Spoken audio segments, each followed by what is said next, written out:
আমার মালিক তোমার আমার প্রত্যেকের মুখের ভিতরে মৌতের বর্ষি লাগাইয়া আমার মালিক সাইরা দিয়া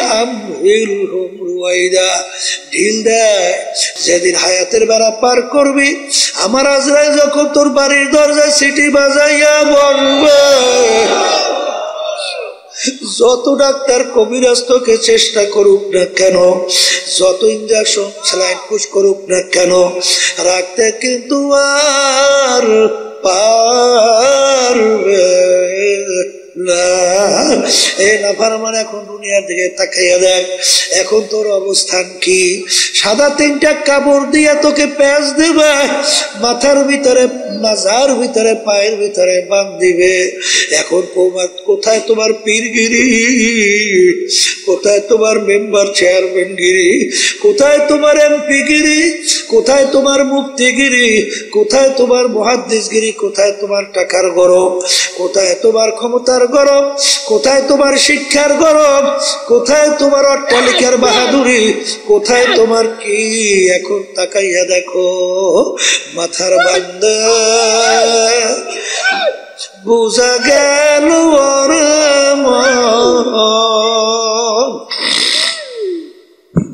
আর কোন দিন মাথা নাড়ার শক্তি নাই।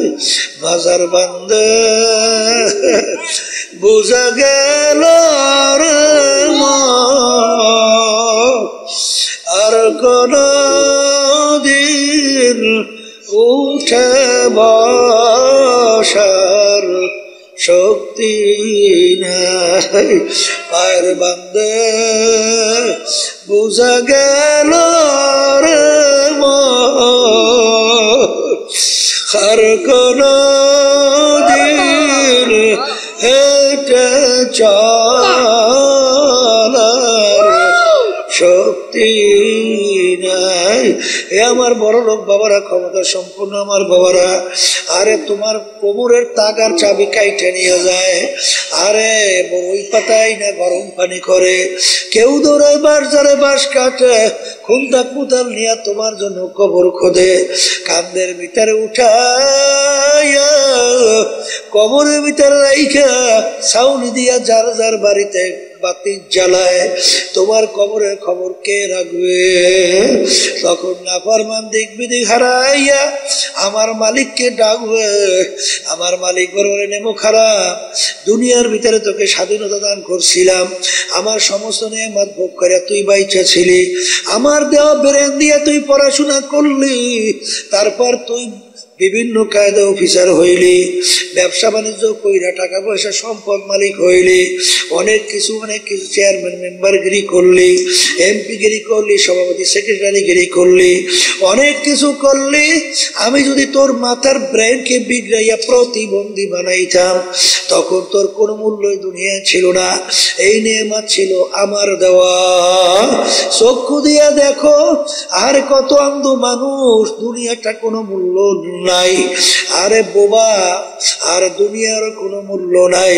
তোকে আমি জবান দিলাম, আমার নেয়ামত ভোগ করলি, চক্ষু দিয়ে আমার নেয়ামত তুই দেখলি, হাত আমার নেয়ামত দেওয়া নেয়ামত দিয়া কাজ করলি, পাও আমার দেওয়া নেয়ামত পা দিয়া হাঁটলি, সমস্ত নেয়ামত ভোগ কইরা বাইসে রইলি, আমার হুকুম মানো নাই।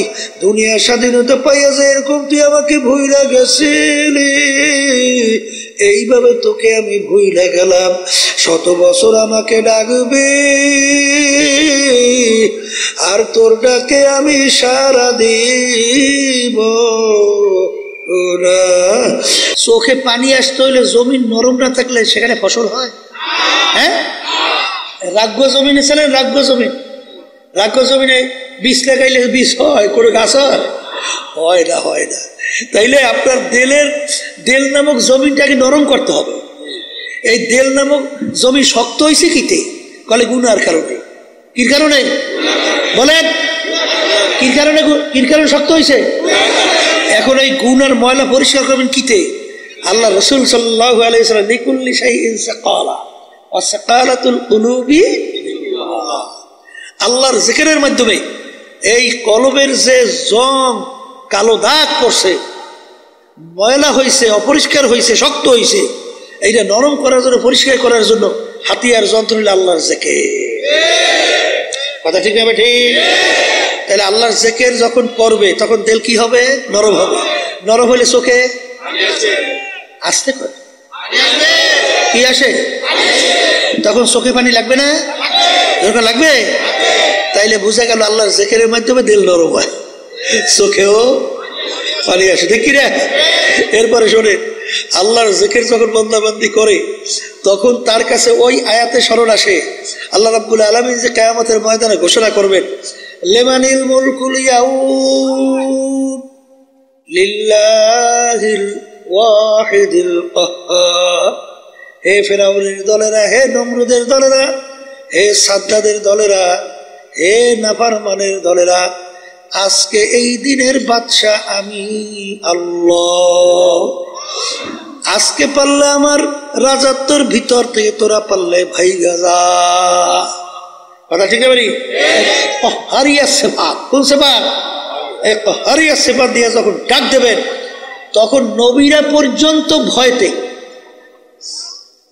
উম্মতের কথা ভুলে যাবে। ওয়াকুলু ইব্রাহিম খলিলুল্লাহি নাফসি, ঈসা রূহুল্লাহি নাফসি, মূসা কালিমুল্লাহি নাফসি। এমন ভয়াবহ অবস্থা হবে, গর্ভবতী মায়েরা পর্যন্ত সন্তান খালাস হয়ে যায় ভয়তে। কথা বুঝেন কিছু? ওই কঠিন মুহূর্তে যখন নাকি ওই বান্দাবান্দি আল্লাহর জিকির করে তখন আল্লাহ স্মরণ আসে, তখন আমার কি উপায় হবে? আসলে আপনার আমার চিন্তা তো নাই, চেষ্টাও নাই, চোখেও পানি নেই। দেখেন আল্লাহ ইতিহাস পড়েন, ইমামুল আযম আবু হানিফা রাহমাতুল্লাহি আলাইহি যখন তাহাজ্জুদে নামাজ পড়তেছেন, হঠাৎ আয়াত শরীফ তেলাওয়াত করতে করতে তার সামনে আয়াত শরীফ আসলো, এই কি? আল্লাহু আকবার, ওয়ামতাজুল ইয়াউমা আইয়ুহাল মুজরিমুন। কিয়ামতের ময়দান আমার মালিক যখন ঘোষণা করবে, হে নাফরমানের দলেরা, হে কাফেরের দলেরা, হে নাস্তিকের দলেরা, হে ফিরআউনের দলেরা, হে সাদ্দাদের দলেরা, নমরুদের দলেরা, আজকে তোরা আমার বান্দা বান্দীদের থেকে পৃথক হইয়া যা। আল্লাহ রাব্বুল আলামিনের দুইটা সিফাত আমরা বলি না, আর রহমান আর রহিম। কথা কয় না? রহমান রহিম বলি না, অর্থ তো বলি সবই দয়ালু। অর্থ কি করি? দয়ালু বলি না। দুইটা দয়ালু আনলেন কেন? রহমান রহিম, যিনি রহমান তিনি রহিম। কথা ঠিক না? ঠিক আনলেন কেন? আল্লাহ রাব্বুল আলামিন রহমান আম শব্দ, অর্থাৎ দুনিয়ার ব্যাপারে আল্লাহ রাব্বুল আলামিন কাফেরদের ব্যাপারেও রহমান, নাস্তিকদের ব্যাপারেও রহমান, জালেমদের ব্যাপারেও রহমান, খুনিদের ব্যাপারেও রহমান। কারণ আল্লাহ রাসূল সাল্লাল্লাহু আলাইহি ওয়াসাল্লামের উপরে যখন কাফের আঘাত করছে আল্লাহ সহ্য করতে পারে? আসতে কয় পারে? তারপর আল্লাহ কিছু বলছে? বলছে কিছু? এই যখন বৃষ্টি পড়ে, কাফের বাড়ির দরজায় বৃষ্টির যে পানির স্বাদ আর মোমেনের বাড়ির দরজার পানির স্বাদ ভিন্ন না? হ্যাঁ, ডিপ টিউবওয়েল বাসায় কাফের বাড়ির দরজায় ডিপ টিউবওয়েলের পানি আর মোমেনের বাড়ির দরজার ডিপ টিউবওয়েলের পানি একটা ভিন্ন। সবার জন্য কি রহমা? সবার জন্য কি? কিয়ামতের ময়দান আমার মালিক বলবেন, হে নাফরমানের দলেরা, আজকে আমার বান্দা বান্দীদের সঙ্গে একত্রে আর থাকতে পারবি না, আজকে তোরা পৃথক হইয়া যা, আজকে পৃথক হইয়া যা। এই আয়াত যখন আসলেন, ইমামুল আযম আবু হানিফা রাহমাতুল্লাহ আলাইহি তার ভিতরে এমন ভয় এসে গেল, হে আমার দয়ার মালিক, তুমি যেদিন ঘোষণা করবা নাফরমানের দলেরা আমার বান্দা বান্দি থেকে তোরা পৃথক হ, তার ভিতরে এমন ভয় এসে গেল, সেদিন ঘোষণায় যদি আমি আবু হানিফা যদি নাফরমানের কাতারে পইরা যাই তখন আমার কি উপায় হবে? এমন দুই চোখ দিয়ে বাইয়া বাইয়া পানি পড়ে, শরীর থর থর করিয়া কম্পন শুরু হয়ে গেল, বারবার ঘুরাইয়া ঘুরাইয়া শরীফ তেলাওয়াত করে, রুকু সিজদা করার খেয়াল নাই। এই ইমামুল আযম আবু হানিফা রাহমাতুল্লাহ আলাইহি, যার ইতিহাস পড়লে দেখবেন 40 বছর পর্যন্ত এশার ওযু দিয়া ফজরের নামাজ আদায় করছে। আল্লাহু আকবার। এই দুনিয়া থাকা অবস্থায় আল্লাহর সঙ্গে 99 বারের মতো স্বপ্ন যোগে সাক্ষাৎ হয়েছে। কি বলছে? যার উপাধি ছিল জমানার আবু হানিফা, জমানার আবু হানিফা যার উপাধি ছিল, সেও ভয়তে কান্দে আর বলে, মালিক আমি যদি নাফরমানে কাতারে পড়ি আমার কি অবস্থা? কি বুঝলে? তাহলে এই স্মরণ আসতে হইলে, এই অনুভূতি আসতে হইলে আল্লাহর জিকির বেশি করা লাগে না? আসতে কয়, জোরে বলে লাগবে কি লাগবে না? এই যে আমার বাজানদেরকে বলবো, এই যে শোনেন তরিকা, পীর মুরিদি, এই যে চরমনাই তরিকার নাম কি? চিশতিয়া সাবেরিয়া তরিকা। এই তরিকার কাজটা কি? এই তরিকার 5টা ঔষধ তরিকার পুরুষদের জন্য আল্লাহর কুতুবেরা দিয়ে দেখছে না? কথা কয় না? আর মহিলাদের জন্য 2 ঔষধ দিয়েছে না? কেন দিয়েছে? নেকের পাল্লা ভারী করার জন্য। আসতে কয়, কির পাল্লা ভারী আর গুনার পাল্লা হালকা করার জন্য। একটু পরীক্ষা করে দেখেন, যারা আল্লাহর কুতুবদের এই পরামর্শ মানছে, দিনের দিন তাদের নেকের পাল্লা বাড়াবার চিন্তা তাদের ভিতরে আসে। কি কথা কথা আমি ভুল বলছি? আর দেখবেন যারা নাকি সহি তরিকার সঙ্গে জড়াইয়া থাকে না, এই আল্লাহর ওলিদের মুরব্বীদের কথা শোনে না, দেখবেন গুনার থেকে ফেরতেও কি পারে, চোখেও পানি দেখা যায় না, চোখেও পানি দেখা যায় না। গুনার থেকে ফিরিয়া নেক কাজ বাড়াবার প্রক্রিয়া আগ্রহ দেখা যায় না। এই জন্য আমার ভাইদেরকে বলবো, নেকের পাল্লা কি করা লাগবে? বলেন, ভারী করা লাগবে। কি করা লাগবে? গুনার পাল্লা হালকা হওয়া লাগবে। কথা ঠিক না? ঠিক। এখন নেকের পাল্লা ভারী করতে হইলে এই কি কি কাজ করা লাগবে? বলে আল্লাহর হুকুম নবীর তরিকা অনুযায়ী চলা লাগবে। আস্তে কর। আল্লাহর হুকুম ফরজ, মানা লাগবে। আল্লাহর হুকুম ওয়াজিব, কি করা লাগবে? মানা লাগবে। সুন্নাতে মুআক্কাদা, কি করা লাগবে? মানা লাগবে। এই হারাম থেকে বাঁচা লাগবে। বলেন, হারাম থেকে বাঁচা লাগবে, মাকরু তাহরিমা থেকে বাঁচা লাগবে। এমনকি আল্লাহর ওলিরা মাকরু তানজির থেকেও বাঁচে থাকবে। কথা ঠিক কিনা? এখন আপনি নেকের কাজ বাড়াইবেন, ফরজ ওয়াজিব সুন্নাত আমল করবেন, এই হারাম তারপর কি মাকরু তাহরিমা এর থেকে আপনি বাঁচবেন। এই বাঁচতে হইলেই এই নফস এবং শয়তানকে আগে দমন করতে হবে। কথা হয় না? কারো দমন করা লাগবে? নফস শয়তান, মানুষ শয়তান থেকে বাঁচা লাগবে। এই মানুষ শয়তান কারা? বলে আপনার স্ত্রী হইতে পারে, বলেন, আবার স্ত্রীদের স্বামীরা হইতে পারে, আবার আপনার সন্তানরাও হতে পারে, আপনার দল, আপনার দলের নেতা নেত্রীও হতে পারে, আপনার বন্ধু বান্ধব হইতে পারে। বলে হুজুর কেমনে? এক কথায় বুঝবেন, যে আপনাকে গুনার ব্যাপারে উদ্বুদ্ধ করে, সে যে হোক, সে হলো মানুষ শয়তান। আবার বলে, সে যে হোক, এক পদের স্ত্রীরা ঘরে আসে না, টেলিভিশন ঘরে না আনলে তোমার ঘরে থাকবই না। এইটা যদিও স্ত্রীরা মানুষ শয়তান। আসতে কয়। আবার এক শ্রেণী বেটা মেয়ে রয়েছে, স্ত্রী বলে, কিসের নামাজ পড়ো, কিসের পর্দা পর্দা, হ্যাঁ বাদ দেখুন, এ লাগে না। বুঝবেন ওরা স্বামী হলো ওরা মানুষ শয়তান। কথা ঠিক? এই দলের নেতা নেত্রী দেখবেন মানব রচিত কুফুরি তন্ত্রমন্ত্র বাংলাদেশ চলে না? এই যে প্রচলিত গণতন্ত্র, এর প্রবক্তাকে আমেরিকার প্রাক্তন প্রেসিডেন্ট আব্রাহাম লিঙ্কন কি বলছিল? Government of the people, by the people, for the people. এক কথায় বুঝাতে চায় সমস্ত ক্ষমতার মালিক জনগণ। এই কথা কেউ যাই না শুই না যদি বিশ্বাস করে, বলেন তো ইমান থাকবে? হ্যাঁ, আমরা কি বলছি?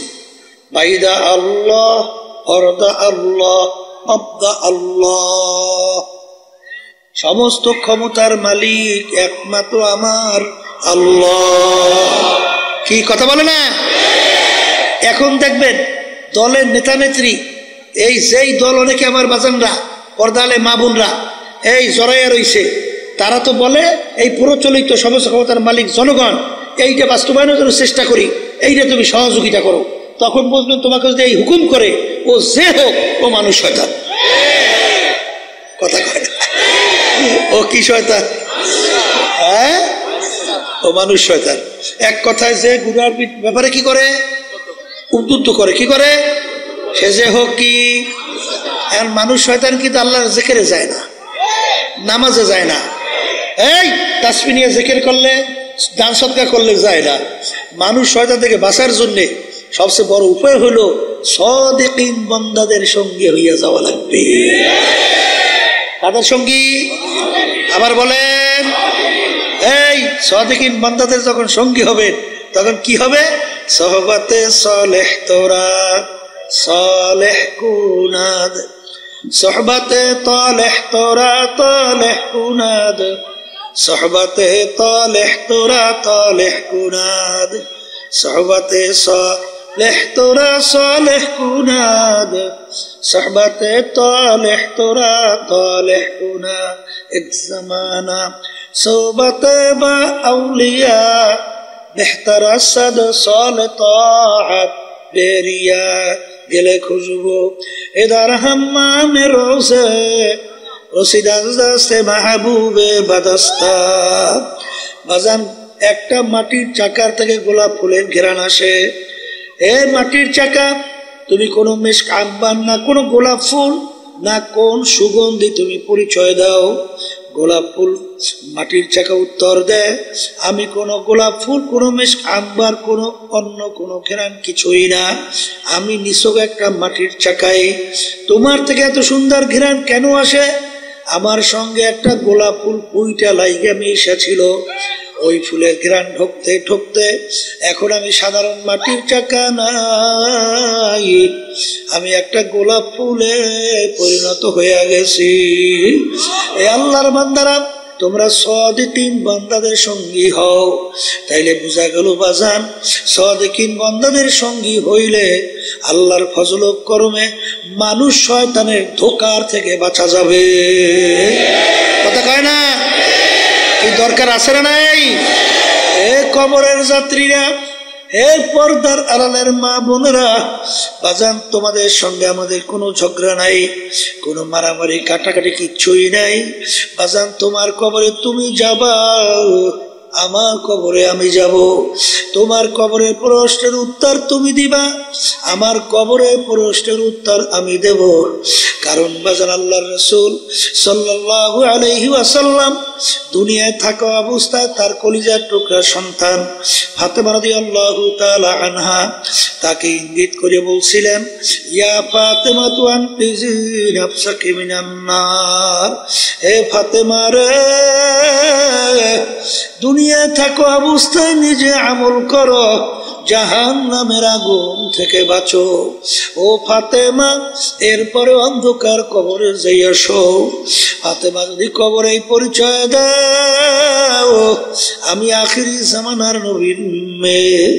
আল্লাহ রাসূল সাল্লাল্লাহু আলাইহি ওয়াসাল্লাম বলেন, ফাতেমা রে,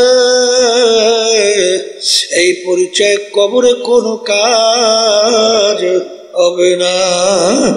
এ কবরের যাত্রীরা, আল্লাহ রাসূল সাল্লাল্লাহু আলাইহি ওয়াসাল্লাম যদি তার মেয়ের ব্যাপারে কবরে কোনো নাজাতের গ্যারান্টি দিতে না পারে, এমন কোন পীর, এমন কোন দল, এমন কোন দলের নেতা নেত্রী কে আছে তোমাকে আমাকে কবরে নাজাত করে জান্নাতের ব্যবস্থা করতে পারবে? জোরে মুখ খুলে বলো, পারবে? যদি নাই পারে, আর দুনিয়া মাজরাতুল আখিরাহ, দুনিয়াটা হলো আখিরাতের সম্বল সম্পদ কামাই করার জায়গা। হে বড়লোক আমার বাবারা, হে ধনী আমার বাবারা, হে শিক্ষিত আমার বাবারা, সম্মানিত আমার বাবারা, হে বড় বড় অফিসার আমার বাবারা, আমার দাদাজানের কথা শুনছিলাম, আব্বাজান বলতেন, দাদাজান একজন এক কালেক্টরকে লক্ষ্য কইরা বলেন, ডিসি কে লক্ষ্য কইরা বলেন, হে কালেক্টর, হে ডিসি, তোমাদেরকে বন্দুক নিয়ে পাহারাদাররা পাহারা দেয়। ও ডিসি, তোমার কাছে জানতে চাই, আরে আমার মালিকের যে ছোট্ট মাকলুক মশা, ওই বন্দুক মশায় ভয় পায় কিনা? কলে তোমরা কি মশারি টাঙ্গাও? কলে হুজুর টাঙ্গাই তো। কেন? কলে হুজুর মশায় কামড়ায়। তখন দাদাজান বলে, কালেক্টর, আজকে তোমার সাধারণ মশা তোমার বন্দুক পাহারাদারের ভয় করে না, কিন্তু তুমি যদি বেনামাজি হারামখোর সুদখোর ঘুষখোর, তুমি যদি বেরোজগাররা বেপরদায় চইলা যদি কবরে যাও, ওই কবরে 99 বিষাক্ত সাপ তোমাকে ভয় করবে, এরকম কি গ্যারান্টি আছে কালেক্টর? এই জন্য আমার বাজানদেরকে বলবো, পর্দারে মা বোনদেরকে বলবো, আল্লাহর বান্দারা, পর্দার আড়ালের মা বোনেরা, দুনিয়ার যে কোনো কাজের মধ্যে একবার নয়, যদি কেউ 5 বার উঠে যাও, আবার ওই কাজের ভিতরে চেষ্টা করলে জিতবার আশা করা যায়। কিন্তু কবরের যাত্রীরা কেউ যদি দুনিয়া থেকে বিদায় নিয়ে কবরে যাও, বাজানার কেউ দুনিয়ার ভিতরে আইসা জিতবার কিন্তু আর আশা নাই। তাকশাইরু মিনহু জুলুদুল্লাযীনা ইয়াখশাউনা রাব্বাহুম সুম্মা তালিনু জুলুদুহুম ওয়া কুলুবুহুম ইলা যিকরিল্লাহ। আমার মালিক বলে, দুনিয়ার ভিতরে এমন কিছু আমার বান্দা বান্দিরা আছে, যখন তাদের সামনে আমার জাহান্নামের আলোচনা করা হয়, যখন তাদের সামনে আমার আযাব ও গজবের আলোচনা করা হয়, তখন তার শরীরের চামড়া থরথর করে কাঁপে ওঠে, তাদের কলবটা থরথর করে কাঁপে ওঠে। আল্লাহ, তখন তাদের গুনার কথা মনে পড়ে যায়। মালিক, তুমি যদি এই গুনাহ আমার মাফ না করো, আরে আমার মালিক, আরে বাজান, এক ওয়াক্ত নামাজ পড়বে বলতে বলতে যখন অন্য ওয়াক্ত আইসা যায়, কেউ যদি ইচ্ছা কইরা এক ওয়াক্তের নামাজ অন্য ওয়াক্তে নিয়ে কাজা কইরা পড়ে, এরকম কেউ যদি কাজটা ইচ্ছা কইরা করে, কোরআন এবং হাদিস অনুযায়ী দুনিয়া এবং আখিরাতের সময় হিসাব করার পরে দেখা গেল 2,88,00,000 বছর জাহান্নামের আগুনে জ্বলা লাগবে। আল্লাহ, আপনি আমাকে আমাদের সবাইকে মাফ করে দিয়ে। মাঝে যারা ঈমান আনছে, যারা আল্লাহকে বিশ্বাস করে, যারা পরকালকে বিশ্বাস করে, জীবন থাকতে হুঁশ থাকতে এক ওয়াক্ত নামাজ ছাড়তে পারবে? জোরে বলো, পারবে? কিন্তু বাজান, ভালো করে মনকে বুঝাও, বাজান কিছুদিন পরেই রমজান মাসের রোজা আসতে আছে। কেউ যদি ইচ্ছা করে একটা রোজা ছাইরা দাও, বাজার কোরআন এবং হাদিস অনুযায়ী দুনিয়া বা আখিরাতের সময় হিসাব করার পরে দেখা গেল একটা রোজার অপরাধের কারণে 70,000 বছর জাহান্নামের আগুনের ভিতরে জ্বলতে হবে। আল্লাহ, আপনি আমাকে আমাদের সবাইকে মাফ করে দিয়ে। বাজার মন চাইলে মিথ্যা কথা বলো, কিন্তু একটা মিথ্যা কথা যদি কেউ ইচ্ছা কইরা বলো, একটা কবিরা গুনাহ অর্থ 7,000 বছর জাহান্নামের আগুনে জ্বলতে হবে। কেউ যদি অন্যায়ভাবে একটা লোককে হত্যা করো, আবাদুল আবাদ জাহান্নামের হুকুম হইয়া যাবে, কোনদিন জাহান্নাম থেকে পাপ মাপ পাবে না। এই জন্য আমার বাজানদেরকে বলো, কেউ ঘুষ সুদ খাইয়া বাজান সরকারি দলের সঙ্গে জড়াইয়া টেন্ডারবাজি চাঁদাবাজি কইরা বিভিন্ন কায়দায় সম্পদ গুছাইয়া বাজান আরে বিল্ডিং একটা পর একটা তৈরি করলো, আরে সরকারি ক্ষমতায় অফিসার থাইকা ঘুষ সুদ খাইয়া বিরাট অট্টালিকা তৈরি, সম্পদের পাহাড় গড়লো। আল্লাহ রাসূল সাল্লাল্লাহু আলাইহি ওয়াসাল্লাম বলেন, যে হারাম মালের দ্বারা রক্ত এবং গোশত তৈরি হবে, তার জায়গা জাহান্নাম, সারা হবে না। এই জন্য বাজান আল্লাহর ওলিদের ইতিহাস পড়লে দেখবা হুঁশ থাকতে জীবন থাকতে বাজান একটা হারাম তো দূরের কথা, মাকরুহ তাহরিমার কাছেও গুনার কাছে যাইতেন না। কারণ কি, তাদের ঈমান ওইভাবে মজবুত ছিল। এ কবরের যাত্রীরা, এ পর্দার আড়ালের মা বোনেরা, বাজার আমি বলি নাই, কোন পীর বলে নাই, কোন মুফতি মুহাদ্দিস বলে নাই, আল্লাহ এবং আল্লাহর রাসূল বলছে, আমি শুনাই যাইতে আছি, উলামায়ে কেরাম শোনায়। আল্লাহর হাবিব বলেন, আল কবরু রাউযাতুম মিন রিয়াজিল জান্নাহ আও হুফরাতুম মিন হুফারিন নার। আল্লাহর হাবিব বলে, আমার উম্মতেরা, এ আমার সাহাবারা, এই যে কবর দেখো, এই কবর কিন্তু আসল কবর না। কোন কোন আল্লাহর বান্দা বান্দির জন্য হারে কবরটা একটা বেহেশতের বাগান হইয়া যাবে। আল্লাহ আপনি আমার জন্য, আমাদের সবার জন্য কবুল করে নেন। আল্লাহ রাসূল বলেন, ও আমার উম্মতেরা, কোন কোন নাফরমানের কবরের মধ্যে জাহান্নামের আগুন এসে ভইরা যাবে। আল্লাহ আপনি আমাকে, আমাদের সবাইকে মাফ কইরা দিয়েন। আল্লাহর হাবিব বলে, ও আমার উম্মতেরা, কোন কোন নাফরমানের কবরের মধ্যে 99 তিননিনা লাউ নুফিকা ফিল আরদি মা আনবাতাত খাদরা। কোন কোন নাফরমানের কবরের মধ্যে একটা না, দুইটা না, 99টা বিষাক্ত সাপ জমা হইয়া যাবে। কিয়ামত পর্যন্ত নাফরমানকে পেঁচাইয়া পেঁচাইয়া ঠোকরাইতে থাকবে। ওই সাপ কেমন বিষধর সাপ হবে। আল্লাহর হাবিব বলেন, দুনিয়ার দিকে মুখ কইরা ফুক দিলে কোনো গাছপালা মাথা জাগাতে পারতো না। এত বিষদার সাপ নাফরমানকে পেঁচাইয়া পেঁচাইয়া ঠোকরাইবে। আরে বাজার আমি বলি নাই, আল্লাহ রাসূল বলছেন, শুনাই রাখি, কে মানবার তা জানি না। এই যে আমার বাজানদেরকে বলবো, পর্দা আলে মা বোনদেরকে বলবো, নেকের পাল্লা ভারী করো, গুনার পাল্লা হালকা করো। আর নেকের পাল্লা ভারী করার জন্য শত্রু থেকে বাঁচা লাগবে। জিন শয়তান, মানুষ শয়তান, নফসে আম্মারা শয়তান। নফসে আম্মারা শয়তান থেকে কিভাবে বাঁচবা বাজান? আল্লাহ রাসূল বলে, রজানা মিন জিহাদিল আসগরি ইলা জিহাদিল আকবার। এ আমার সাহাবারা, বড় যুদ্ধের থেকে ছোট যুদ্ধের থেকে রওনা করলাম, ছোট যুদ্ধের থেকে বড় যুদ্ধের দিকে রওনা করলাম। সাহাবায়ে কেরাম বলেন, আল্লাহ রাসূল, এর চেয়ে আবার বড় যুদ্ধ কোনটা?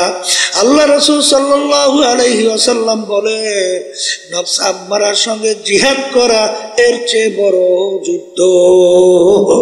অত সহজ মনে করলে হবে না, বড় কঠিন। এই জন্য আল্লামা সিস্তি রহমাতুল্লাহ আলাইহি, আল্লাহু আকবার, আল্লাহু আকবার বাজান, আল্লাহ আল্লাহ। करीमा बख्शा बर हाल मा के हस्ता मसीरे कमंदे हवा।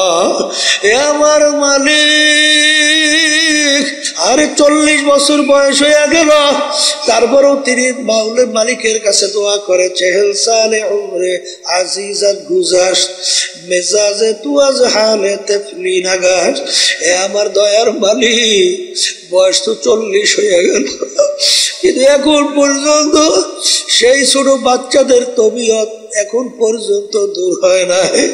মালিক, তুমি দয়া মায়া করে তোমার কুদরতি কোলের মধ্যে যদি টান দিয়া জায়গা না দাও, মালিক আমার কোন উপায় থাকবে না।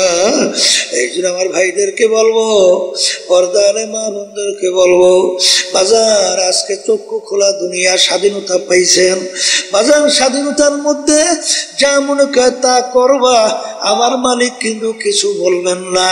কারণ আমার মালিক বলছেন, তোদেরকে আমি স্বাধীনতা দান করলাম কেন? লিয়াবলুয়াকুম আইয়ুকুম আহসানু আমালা, পরীক্ষা নেওয়ার জন্য। কে আমার হুকুম অনুযায়ী ভালো কাজ করো, আর কে আমার হুকুমের বিরুদ্ধাচরণ করো। এই পরীক্ষার জন্য তোদেরকে আমি স্বাধীনতা দান করলাম। এই স্বাধীনতার মধ্যে যে যেরকম ইচ্ছা সেরকম চলবা, আমার মালিক কিন্তু কিছুই বলবেন না। কিন্তু মনে রাখি, জানিস কুল্লু নাফসিন যায়িকাতুল মাউত। আমার মালিক তোমার আমার প্রত্যেকের মুখের ভিতরে মৌতের বর্ষি লাগাইয়া আমার মালিক সাইরা দিয়া আমহিলহুম রুয়াইদা ঢিল দেয়। বড় মাছের মুখে যখন বর্ষিওয়ালা বর্ষি লাগায়, মাছ লাগার সঙ্গে সঙ্গে দৌড় দেয়। মনে হয় যেন মাছ ডাক দিয়ে বলে, বর্ষিওয়ালা আমি তোমার থেকে সুইটা চলে আসি। আর বর্ষিওয়ালা ডাক দিয়ে বলে, মাছ তুই যত দৌড়াও তোর মুখের ভিতরে আমি বর্ষি লাগাইয়া ছাইরা দিছি।